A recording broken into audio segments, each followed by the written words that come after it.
Hi guys, this is Ginjo from Londonsaurus, and today we're going to be talking about The Last of Us, Episode 5. Today we're going to be giving you a full breakdown of Easter eggs, what you've missed, what's to come in the episodes, the difference between the game and the show too as well. So stay tuned, please like and subscribe, it'll really help us with YouTube recognizing and also us putting more videos every week for yourself.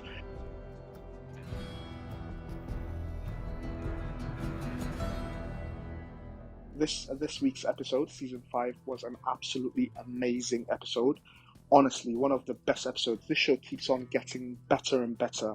You know, WTF moments. We get to see an actual bloater, and also, we get to find out a bit more regarding what's going on with Sam and his brother Ellie too as well, and Kathleen too as well. So yeah, we're quickly going to go in there. The name of the episode of season 5 is Endure and Survive. This is a reference to the comic that Ellie's been reading, and the comic in the game too as well that Ellie's been reading in regarding the Carnage Starlight. We see a lot of references in regarding the game and also the movie too as well, which we're going to point out further on in the scene. But we get a reference also, obviously, Ellie reading the comics to Sam going forward in regarding the quote that they always do in regarding the comics. In the edge of the universe, we always endure and survive. It's like a comic book kind of quote. Every time the superheroes kind of fight and survive, they always say that to each other. We see Ellie bonding with Sam in regarding a kid of her age too as well, her kind of bonding with him. But yeah, we'll open the first scene in the episode with Kathleen, the leader of the hunters, after they've taken Fedra. Absolute carnage. You see a kind of purge situation going on.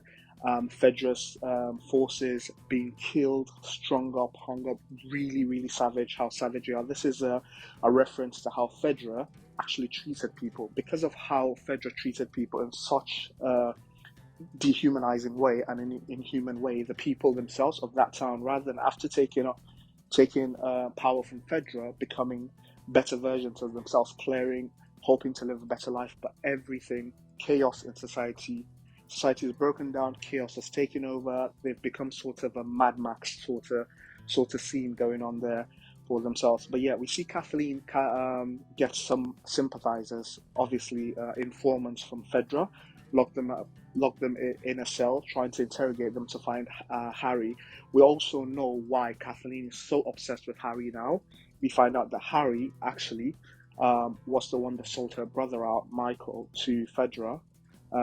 Henry actually sold Michael out, Kathleen's brother, to Fedra for his brother to be able to get a vaccine for his sickness.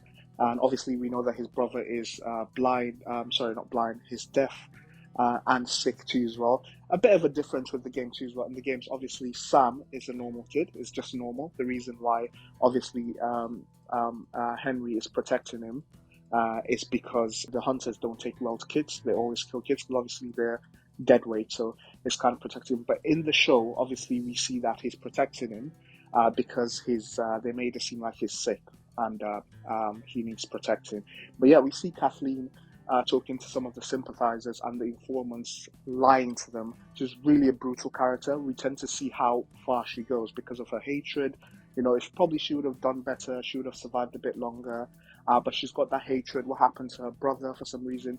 At a point, we tend to realize that that's just the way she is. It's not even about Michael, because we see a bit of a backstory whereby she says Michael even tells her when he was in the cell that she should forgive and move on. But she says it's not even about Michael. It's a bit of a tragic one because everyone's trying to kind of change and survive, but Kathleen has just held on to that one, with Perry trying to also convince her that this is getting a bit too much. But Kathleen doesn't listen. She promises the people that if they do talk, the informants, she's going to let them kind of serve their sentence. We see afterwards that she tells Perry that all of them should be executed and burnt. Absolute savage. Going forward, we also get a bit of a backstory in regarding Sam and his brother, how they got there, how they met up with Joel. Obviously, in regarding that, we see the paintings in the wall in regarding Sam and his brother, how they've lived. Now we understand in regarding who helped Sam and his brother. in regarding the doctor that Kathleen killed in the last episode. He was actually the one that helped Sam and his brother from the last episode, and that's why Kathleen killed him in the beginning of episode 4 too as well. We get a bit of a backstory.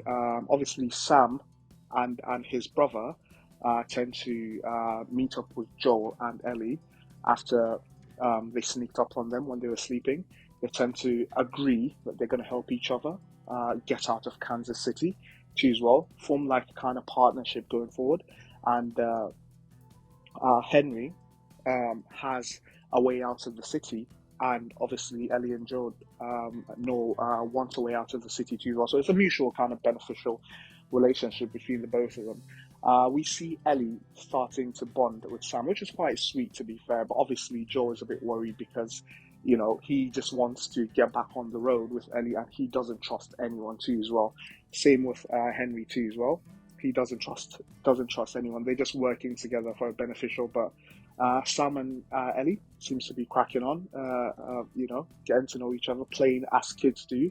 Obviously, they've not seen any kind of normality regarding that reference. She's always reading that comic to him going forward. One of the big changes that we can be able to see in regarding the game and the show is that the infected in the game are roaming as normal. Obviously, in the show, we find out that Fedra, about 20 years ago, drove all the infected down underground to sewers and underground tunnels too as well. And obviously, here we don't see any of them, which that makes a lot of sense when they're walking, you get not to see any of them.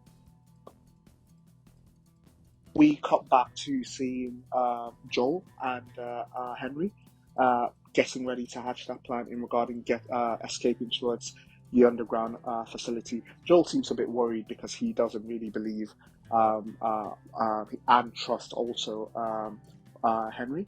But we go towards seeing them go through the underground. We see them trying to escape towards the night. Very, very deserted. We start seeing someone shooting. Obviously, it's quite late, and it's one of the people that the guards at the tower. Immediately, we find out that one of the guards has already informed Kathleen that they found Henry or someone is trying to escape the city, and Joel obviously kills the informant. But before Joel can be able to come back, we see Kathleen's convoy already closing on Ellie, Sam, and Henry in regarding capturing them. Before he comes back, Joel was able to shoot one of the trucks, and it was able to crash into one of the abandoned houses there. And we see actually that Henry gives up, so that Ellie would take care of Sam just in case he gets killed.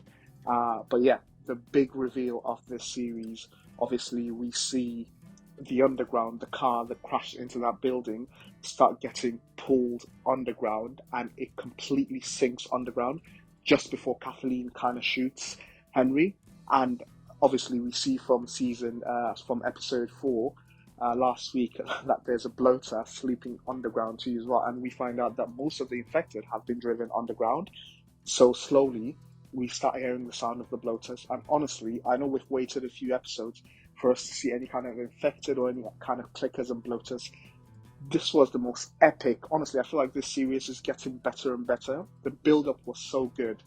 Honestly, this is what it means to be in a zombie apocalypse. In their thousands, completely, clickers, infected, kept on running out. Very, very strong. Overtook the soldiers, shooting, but you know that there's no hope anywhere. But at the end, we see the biggest bloater come out that we've been seeing in the trailer. He's absolutely amazing. Bullets don't work on him. He's literally strong without belief. We see him tearing people apart too as well. Obviously, Perry starts shooting at him. Perry already knows he's a threat, and he already notices Perry. Perry tells Kathleen to run. Obviously, they grew up together.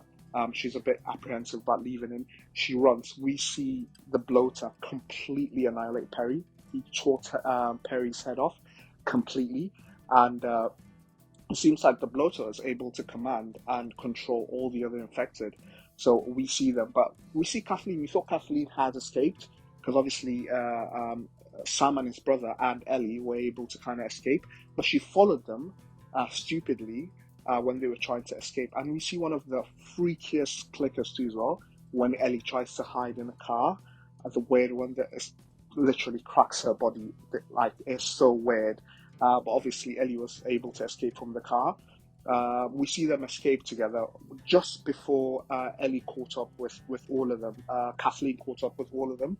We see her about to shoot Henry again, and obviously that same clicker attacked her and killed her. It's quite sad because if she had escaped, she would probably had lived, but because of that, she got killed right there and then. And yeah, we see all of them escape.